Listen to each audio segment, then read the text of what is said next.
rajin melayani, jadi tugas panggilan mulia, beritakan keselamatan, taburkan benih Injil.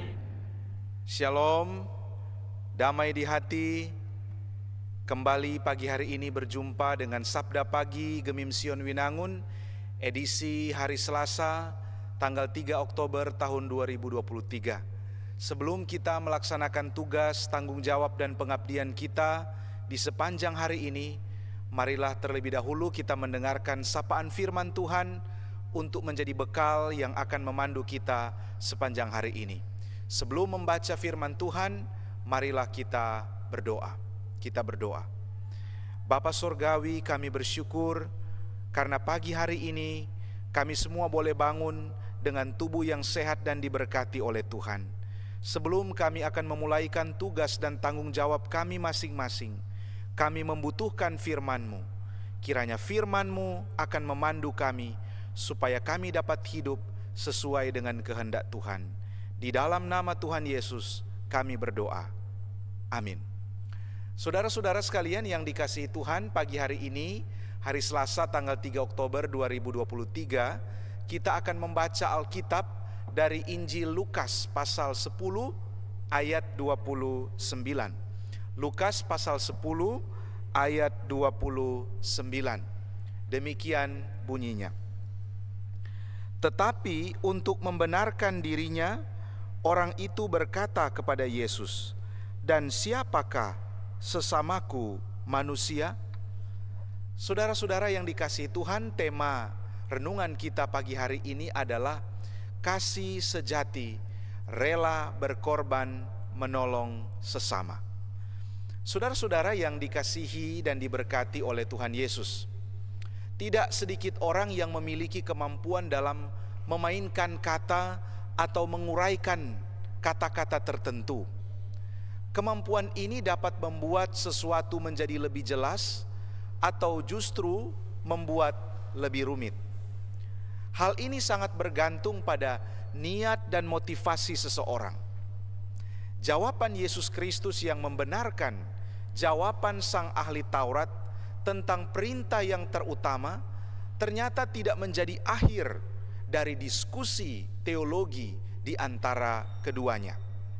Perintah Yesus Kristus agar ia pergi dan melakukan perintah yang terutama untuk mengasihi Tuhan Allah dan sesama justru dipakai oleh sang ahli Taurat untuk memulai polemik baru. Nah, ahli Taurat itu bertanya kepada Yesus Kristus. Dia bertanya begini, "Dan siapakah sesamaku manusia?" Saudara, Injil Lukas menyatakan bahwa pernyataan ini muncul dari keinginan sang ahli Taurat untuk membenarkan dirinya. Itulah sebabnya kata sesama dan pengertian dari kata tersebut dijadikannya sebagai pernyataan lanjutan dan bahkan perdebatan dengan Yesus Kristus. Nah, orang Yahudi memang sangatlah membatasi pemahaman tentang siapa sesama itu. Bagi kebanyakan orang Yahudi, sesama yang dimaksudkan adalah sesama orang Yahudi saja, yakni bagian dari bangsa yang dipilih Tuhan Allah menjadi umat kesayangannya. Saudara-saudara yang dikasihi dan diberkati Tuhan Yesus, hal ini membuat kebanyakan orang Yahudi memandang orang-orang di luar mereka sebagai bukan sesama, orang-orang yang harus dihindari atau bahkan dimusuhi.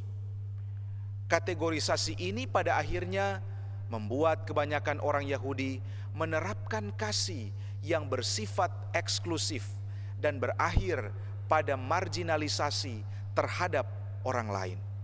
Saudara-saudara yang dikasihi dan diberkati Tuhan Yesus, hukum Taurat sangat jelas menyatakan bahwa kasih terhadap sesama adalah perintah utama yang sama dengan perintah pertama, yakni kasih kepada Tuhan Allah.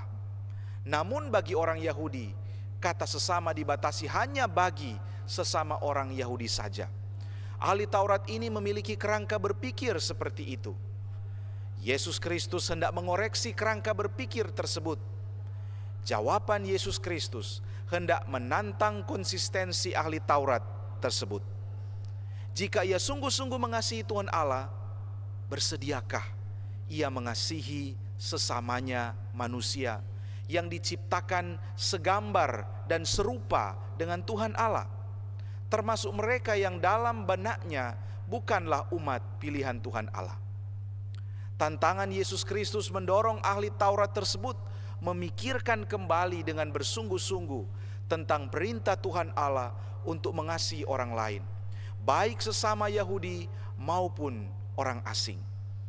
Tantangan Yesus Kristus terjawab dengan sikap orang Samaria yang murah hati, menolong sesama yang membutuhkan pertolongan dengan tanpa pamrih.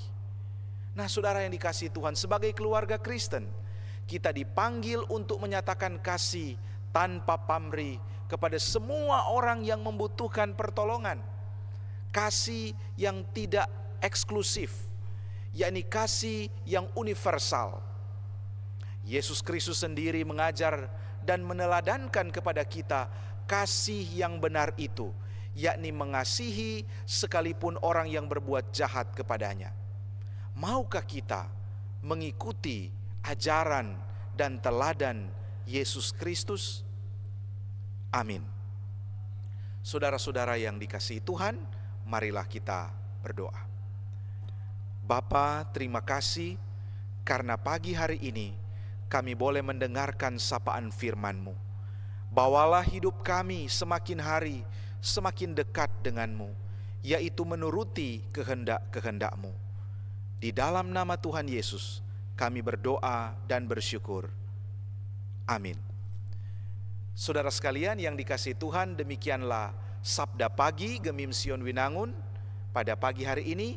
Kiranya Tuhan menyertai dan memberkati kita semua dalam tugas, kerja, dan pengabdian kita. Selamat pagi dan shalom.